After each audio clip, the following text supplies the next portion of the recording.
Mēs šobrīd atrodamies Preļu novadā, kur vēl vienu granulu degli uzstādījām malkas katlā Viedrus U22. Un šeit, kad mēs atbraucām, mēs pamatāmē papildinājām vēl 3 lietas.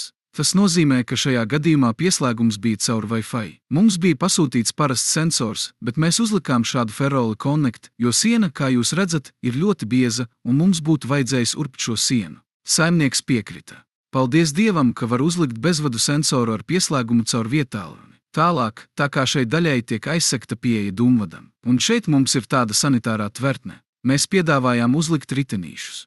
Ritenīšus bunkuram. Lūk, tie ir, lai varētu mierīgi atbīdīt šo bunkuru, pat ja tas ir pilns. Un iekšpusē, kā mēs jau parādījām, tur iekšā ir plāksnes. Tas nozīmē, ka 7 sekciju viedrus ir nepieciešamas 6 plāksnes, un mums tās ir par 24,50 eiro. Mēs tās visas uzstādījām, lai ekonomētu līdz 25% patēriņa. Vēl atgādināšu, ka mēs saglabājam visu jūsu malkas sistēmu.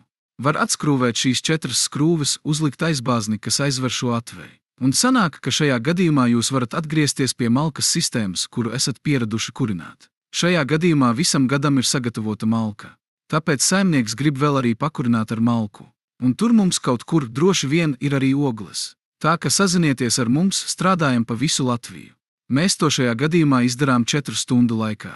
Un kāds ir galvenais uzstādīšanas iemesls?